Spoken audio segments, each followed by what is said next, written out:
कि दही।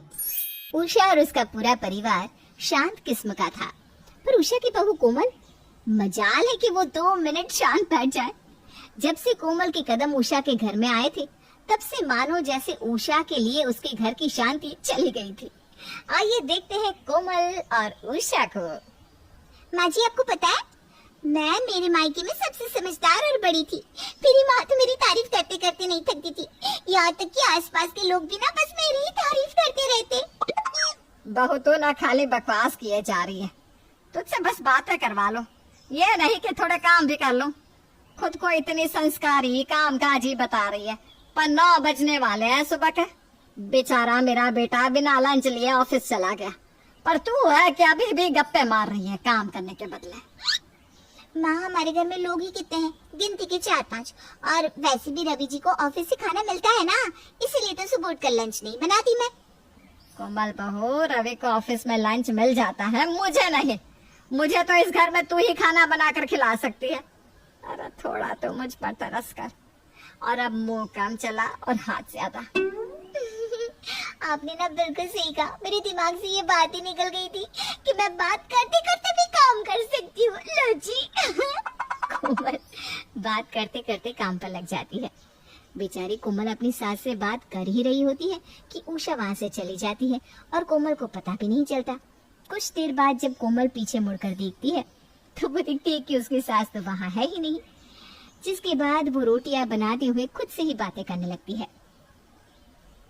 माँ जी भी ना बिल्कुल अजीब है। पहले तो उन्होंने मुझे खुद कहा कि खाना बनाते हुए बात करो, और अब जब मैं उनसे बात कर रही हूँ तो बिना बताए चली गई। वैसे भी मेरा तो किसी से बात करने का मन ही नहीं करता। वो तो माँ जी के कहने पर मैं उनसे बात कर रही थी। हमेशा की तरह एक बार फिर कोमल की बकवास बातें शुरू हो जाती है और ये देखकर उषा वहाँ से 9-11 हो जाती है। अब इसी तरह से कुछ दिन बीत जाते हैं और एक दिन कोमल अपने पति रवि के साथ एक रेस्टोरेंट में जाती है। अच्छा लग रहा है ना कोमल यहाँ आकर? देखो, आप मेरी बात ध्यान से सुनना और उसे समझने की कोशिश करना। अपनी रेस्टोरेंट तो बहुत अच्छा चुना है। वैसे क्या बात है जो आज मुझे यहाँ अचानक से ले आए? शादी को इतने दिन हो गए, पूरे 1 महीने से आप मुझे कहीं लेकर नहीं गए, और आज यहाँ अचानक? अरे वही तो बता रहा हूँ, मेरी बात तो सुनो। आज मेरे मालिक के साथ हमारा डिनर है। वो यहाँ अपनी बीवी के साथ आ रहा है और उन्हीं के कहने पर मैं तुम्हें यहाँ लेकर आया हूँ। तो प्लीज उनके सामने ऐसी बातें मत करना जिससे मेरा प्रमोशन रुक जाए। और हाँ, तुम कुछ ऑर्डर मत करना, मैं खुद ऑर्डर करूंगा, ठीक है? क्या हुआ अगर आज आपकी बॉस और उनकी बीवी आ रही है तो? और रही बात प्रमोशन की, तो वो तो होकर ही रहेगा। और आप उनके एम्प्लॉय के साथ दोस्त भी तो है, इसीलिए तो उन्होंने हमें इस रेस्टोरेंट में इनवाइट किया है। और आप तो ऐसी बात कर रहे हैं रवि जी जैसे कि मैं अनपढ़ गंवार हूँ, और मैं खाती ही क्या हूँ, चाउमीन, समोसा, बर्गर। पर मैं ये सब ऑर्डर नहीं करूंगी यहाँ, मैं तो कुछ अलग और नया खाऊंगी। अच्छी बात है, पर तुम शांत रहना। मेरी तुमसे 2 हाथ जोड़कर बस एक रिक्वेस्ट है। रवि अपने बॉस के आने से पहले ही कोमल को अच्छे से समझा देता है, पर कोमल वो कहाँ मानने वालों में से थी। कुछ देर बाद जब रवि का बॉस अपनी बीवी के साथ आता है तो उसकी सुंदर सी बीवी को देखकर कोमल के मुंह से रवि के मालिक की बीवी ईशा के लिए अपने आप तारीफें निकलने लगती है। OMG, you are looking so beautiful. What is your name? Thanks, I'm Isha. तुमसे मिलकर अच्छा लगा। पर मुझे ना तुमसे मिलकर ज्यादा बहुत ज्यादा अच्छा लगा। पूछो क्यों? क्यों? तुम खुद ही बता दो। वो इसलिए क्योंकि तुम्हारे और तुम्हारे पति की वजह से ना आज पहली बार और इतने दिनों बाद मैं अपने पति के साथ इतने अच्छे रेस्टोरेंट में आई हूँ। ये रेस्टोरेंट तो 5 स्टार हो गई है ना? कोमल, सच में तुम कितनी प्यारी हो और कितनी अच्छी बातें करती हो। वो तो मैं हूँ ही, इतनी प्यारी कि किसी का भी दिल चुटकियों में जीत लेती हूँ। और तुम्हें पता है, मेरी इसी क्यूटनेस पर रवि भी फिदा हो गए थे। कोमल आज ईशा से पहली बार मिली थी, पर कोमल और ईशा को देखकर लगता ही नहीं कि वो दोनों पहली बार मिल रहे हैं। कोमल ईशा से काफी देर तक बातें करती है। बेचारा वेटर वहाँ आकर खड़ा हो जाता है और उनके ऑर्डर का वेट करता है, पर कोमल की बातें खत्म ही नहीं होती। जिसके बाद रवि कोमल से कहता है, कोमल हम साथ ही में बैठे हैं, बाकी बातें बाद में करते रहेंगे, है ना? अभी कुछ ऑर्डर कर लेते हैं, बेचारा वेटर देखो कब से यहाँ खड़ा है हमारा ऑर्डर लेने के लिए। अरे वेटर भैया थोड़ी देर बाद आ जाते, आपकी वजह से ना हमारी बातें अधूरी रहेगी। वैसे आप यहाँ कब से काम कर रहे हैं? यही कुछ 4-5 सालों से। वैसे आप मुझे अपना ऑर्डर दे दीजिए, जल्द से जल्द आपको आपका ऑर्डर मिल जाएगा। हाँ हाँ भैया क्यों नहीं, ले लीजिए हमारा ऑर्डर। वैसे ऑर्डर ना कौन सा भागा जा रहा है?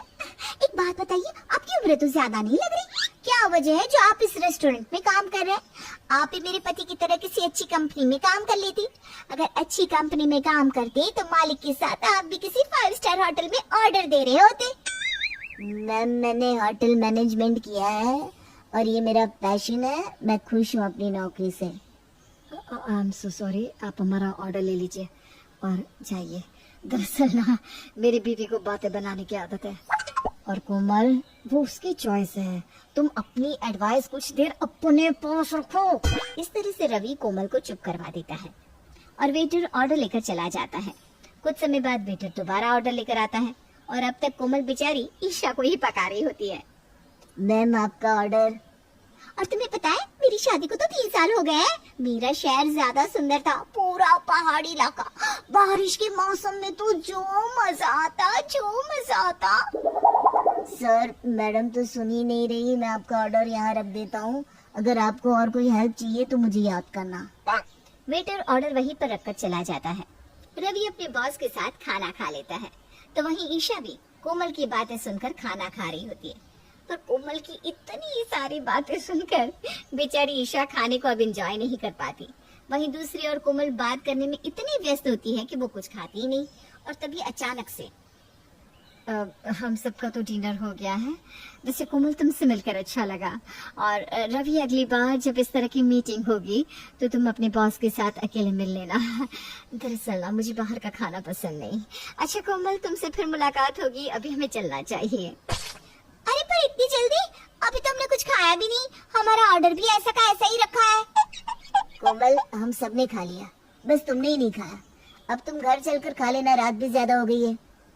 ईशा जैसे तैसे बहाने करके अपने पति के साथ वहाँ से निकल जाती है। रवि भी कोमल के साथ निकल जाता है, पर तभी रवि की रास्ते में गाड़ी खराब हो जाती है। वो मैकेनिक को बुलाता है, जहाँ कोमल अपनी फालतू की बकवास से बेचारे मैकेनिक के दिमाग की भी दही कर देती है। मैडम मुझे काम करने दीजिए, क्यों मेरे दिमाग की दही कर रही हैं आप? मुझे मेरे काम पर कंसंट्रेट ही नहीं करने दे रही। अरे भाई साहब कैसे झेलते हैं आप अपनी बीवी को? अरे तुम तो बड़े बदतमीज हो, मैं बातें कर रही हूँ तुमसे तुम्हारे बारे में पूछ रही हूँ ताकि तुम्हारी कोई हेल्प कर सकूं, और तुम मेरे ही पति से मेरी बुराई कर रहे हो।